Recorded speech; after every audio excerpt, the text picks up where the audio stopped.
Hi. Do you start off with team news first of all? Any fresh injuries or anything coming down? Andreas Christensen has got a small issue, which we're going to give it another 24 hours, but probably puts him out of the game. There are no fresh returns from the injury list. Ruben Loftus-Cheek is playing in the under-23s this evening to get 90 minutes, hopefully, or somewhere towards that, which would be great for him. But other than that, we are still have no Tammy Abraham, no Christian Pulisic, no Callum Hudson-Odoi, no N'Golo Kante. Have you got a latest on Tammy Abraham? Any kind of update on what the issue is with him now? He went to Barcelona to get another set of eyes on it. Come back relatively positive. Unfortunately, he's a bit unwell at the moment, so he's sort of off for a couple of days with a bit of a bug. So there's no update. Any idea when he'll be back? Or No. Nothing yet. No. Okay. In the last round, you made 8 changes from the Premier League game the previous week.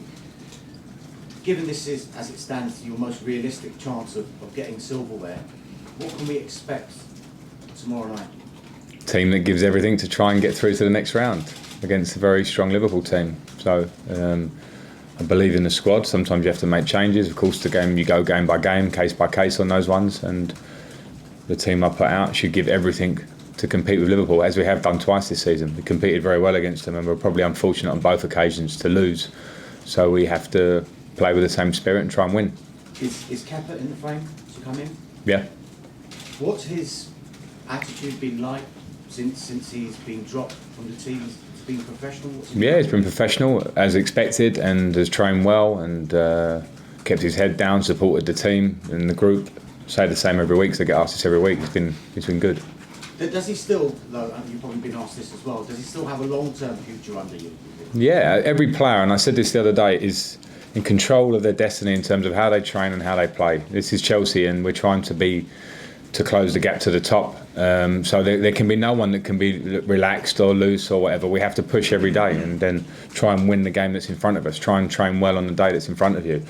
Of course, in the summer, then we look at the group as a whole and think, how can we improve? But there are no decisions or no thoughts beyond the game tomorrow night, as far as I'm concerned. How difficult is it to prepare for an FA Cup game against Liverpool, given what they've done in the previous round? It's not just been Premier League players who have come in and out. It's been a very, very young team, hasn't it? Yeah, and they've been fantastic, but I will presume Liverpool will put out their strongest team, or there or thereabouts, which we see most weeks in the Premier League, which has been fantastic. We'll presume that, I presume that, knowing that whatever team they put out will give us a very difficult match.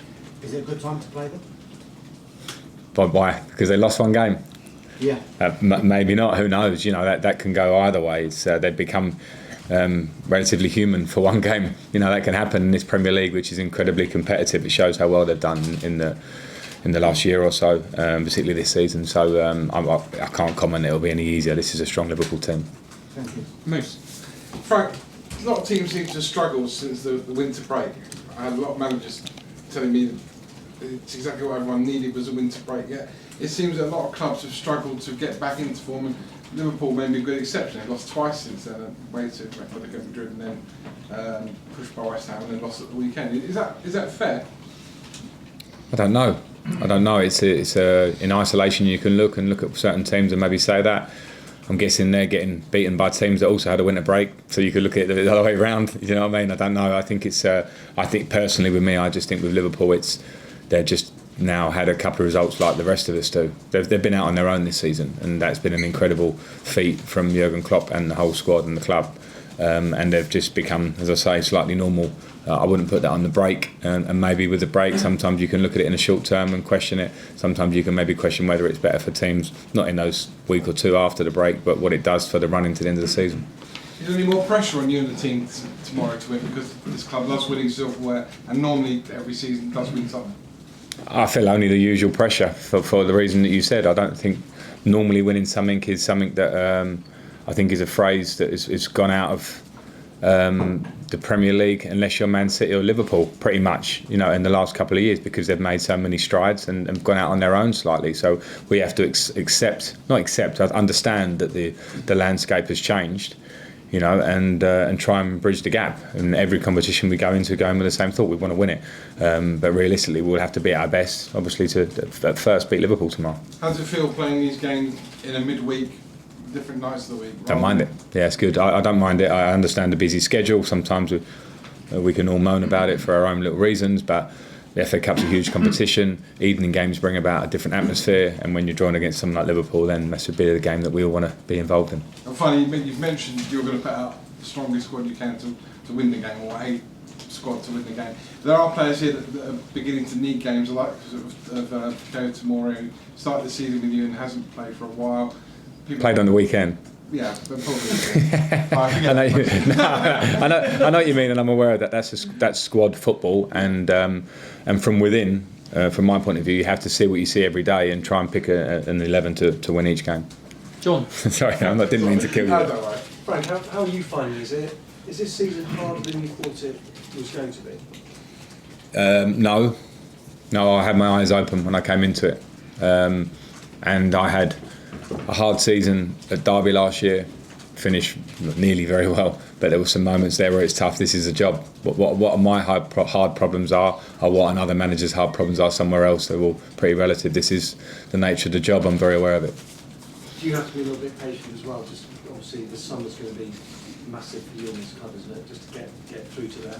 Yeah, I mean, yes, because my first feeling and how I am means I'm not very patient, and that's part of how I am as a sports person than I was as a player. I want more every day. I want more the next day. I want it yesterday. But in the situation when you become realistic, and I'm here in my job as the manager, I have to look at it and say, well, there's other things, variables around it, and patience has to be in the game for us for sure. As you say, Liverpool have lost. There's been an unbelievable run. When you were a player, when you go through, and not obviously never been through that kind of run, but when you have an amazing run like that and you lose, is it hard when you start again? No, I wouldn't say it's an exact science. We can't say it makes it easier or makes it worse. It's just a reaction for the players. So with the type of player they have, the type of manager they have, it can be a wake-up call in a good way as well. So, it depends how you take that. I'm guessing when you look at them, they look like a team of fantastic professionals and a manager who's very driven. So things like that maybe can make this game even harder for us.